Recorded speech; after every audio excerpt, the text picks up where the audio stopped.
संजीव देसवाल जी, ये जो जानकारी सामने आई, जिसमें ये आई जानकारी की रेकी की गई थी शाहरुख के घर की, और पुलिस ने रिमांड में कहा कि हम ये जानकारी इससे जुटाना चाहते हैं शरीफुल से कि क्या उसने और कौन कौन से सितारों के घर की रेकी की है, क्योंकि इससे संबंधित जानकारी हमारे पास आई है। तो क्या संबंध हो सकता है इसके बीच में, क्योंकि आप तो ये कह रहे हैं कि सिर्फ चोर है। मैं आपके सवाल का जवाब देने से पहले एक बात क्लियर करूंगा कि एक हमारे सामने पॉइंट है कि क्या ये हत्या के लिए आया था या चोरी के लिए आया था या किडनैपिंग के लिए आया था।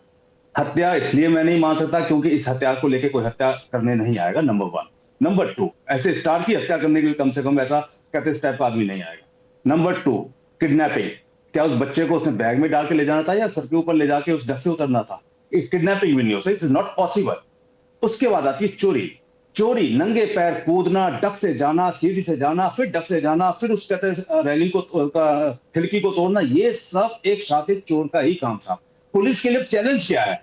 पुलिस के लिए सिर्फ एक ही चैलेंज है कि chain of the crime investigation में कौन कौन क्रिमिनल्स हैं, कितने लोग इसके अंदर इन्वॉल्व है। पुलिस को पता है, पुलिस को अच्छी तरह पता है कि इस इन्वेस्टिगेशन में सही आदमी को पकड़ लिया। आप बाबा बोलते हैं कि 2 फोटोज हैं जो आपस में मिलती नहीं है। अरे बॉस, आपको समझना चाहिए जो आपके पास फोटो है वो सीसीटीवी की फोटो है।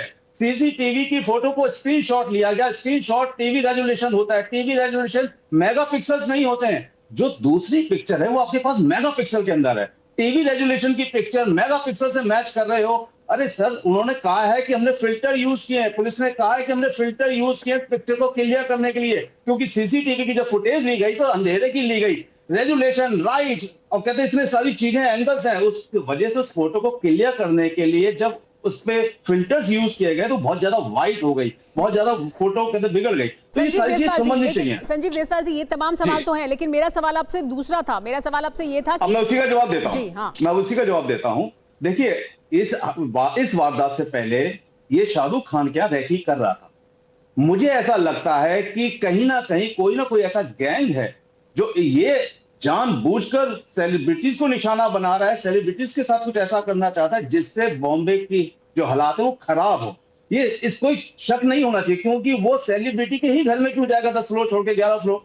वो शाहरुख खान की ही रेकी क्यों करेगा? तो इसका मतलब है साहब कि इसके पीछे कोई ना कोई गैंग ऐसा हो सकता है जो इस तरीके की वारदात करके मुंबई का और देश का मुंबई में और उस इलाके में जहां वो गया सैफ के घर में, वहां पर तो और तमाम लोग हैं, ऐसे लोग हैं, अरबपति खरबपति लोग रहते हैं जिनके घर में वो जा सकता है चोरी करने के लिए, बिल्कुल, चोरी कर सकते हैं जहां पर उतना ही या उससे ज्यादा उन्हें सामान मिल सकता है। उसके बावजूद शाहरुख के घर की रेकी की जाती है, उसके बावजूद अगर सैफ के घर में जाकर चोरी की कोशिश की जाती है, तो क्या इसके पीछे कोई बड़ा प्लान हो सकता है? ये अपने आप में एक बड़ा सवाल है।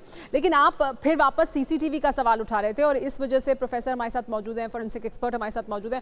ये बड़ा सवाल है कि कैसे जो भूपेश, ये सवाल है कि कैसे जो सीसीटीवी है उससे क्या नहीं मिलाया जाना चाहिए, और क्या सीसीटीवी और फिलहाल जो तस्वीर हमारे पास है उसमें भी काफी कुछ समानताएं या असमानता साफ तौर पर दिख सकती है?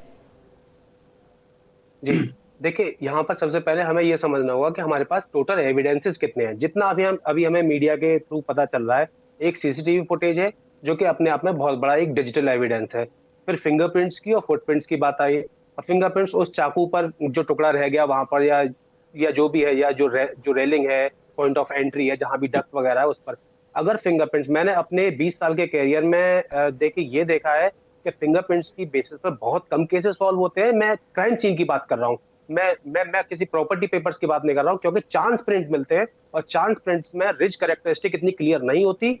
और हमारे पास एनसीआरबी के पास, सीएफपीबी के पास खाली कन्विक्टेड क्रिमिनल्स का डेटा रहता है, तो वो पूरा डेटाबेस नहीं होता। हाँ, अब अगर प्रिंट मिल गए हैं तो ये बिल्कुल क्लियर है। अब दूसरी बात आती है सीसीटीवी की। जो सीसीटीवी में अभी चेहरा दिखाई दे रहा है, वो मैं बार बार बोल रहा हूँ कि उस बेसिस पर उस व्यक्ति का चेहरा नहीं है। पर जैसा संजीव जी ने कहा और मैंने भी पहले कहा है कि सॉफ्टवेयर इस्तेमाल करके अगर चेहरे को क्लियर किया गया है,